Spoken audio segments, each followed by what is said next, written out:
Big নিউজের পক্ষ থেকে পুরস্কার তুলে দেওয়া হলো সাঁইথিয়ার অগ্রণী সমাজকে। এবছর তাদের ভাবনা লালকেল্লার আদলে বানানো হয়েছে মণ্ডপ। পুরো মণ্ডপ জুড়ে লাগানো হয়েছে মহাপুরুষদের আলোকসজ্জার মাধ্যমে ছবি।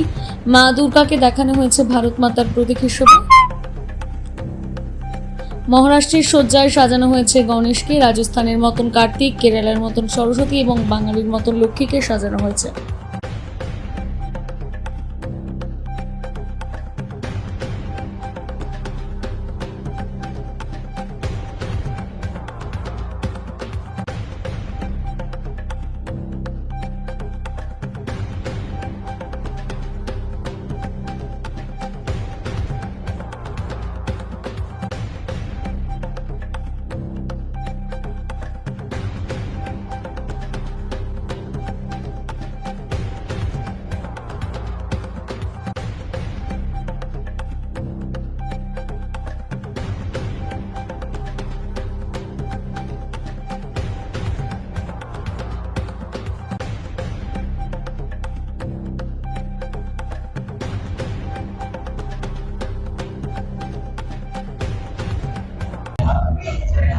বিগ নিউজের পক্ষ থেকে সাঁইথিয়ার অগ্রণী সমাজ ক্লাবকে দেওয়া হচ্ছে বিগ নিউজের পক্ষ থেকে শারদ সম্মান 2025। আমরা তুলে দেবো তাদের হাতে শারদ সম্মান।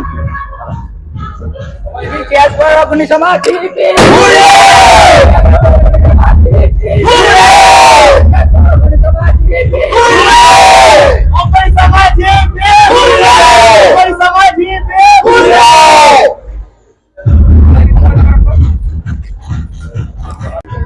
এটা হচ্ছে সাঁইথিয়া অগ্রণী সমাজ, আর এবারে পুজো হচ্ছে 57 বছরের।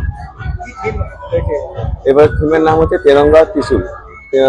থিমটা হচ্ছে বেসিক্যালি লালকেল্লা, মানে দেশের ইয়ে নিয়ে। তো যেমন মা দুর্গা বা সমস্ত প্রতিমা ঠাকুর সবই অন্য অন্য রাজ্যের প্রতীক হিসেবে করা হয়েছে। যেমন গণেশ ঠাকুর হয়েছে মারাঠি, লক্ষ্মী ঠাকুর হয়েছে বাঙালি, সরস্বতী ঠাকুর হয়েছে কেরালা, আর কার্তিক ঠাকুর হয়েছে রাজস্থানে, আর মা দুর্গা পুরো দেশের প্রতীক।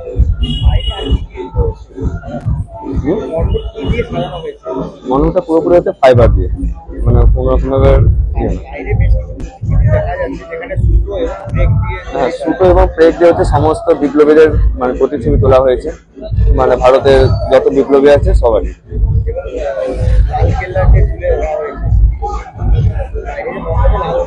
হ্যাঁ, লালকেল্লা তুলে দেওয়া হয়েছে এবং লাইট শো সিস্টেম করা হয়েছে। এখানে লালকেল্লা পুরোপুরি মানে দেশের যে লালকেল্লা যে কতটা মাহাত্ম্য সেটা মানুষের ভিড় দেখতে পাচ্ছেন। এখন প্রায় রাত 11টা সাড়ে 11টা বাজে, এখনো ভিড়। এমনিতে প্রায় চতুর্থ দিন থেকে আমাদের এখানে ভিড় শুরু হয়ে গেছে এবং মানুষের সমাগম নিয়ে দর্শনার্থীরাই বলবে যে কিরকম ভিড় হচ্ছে।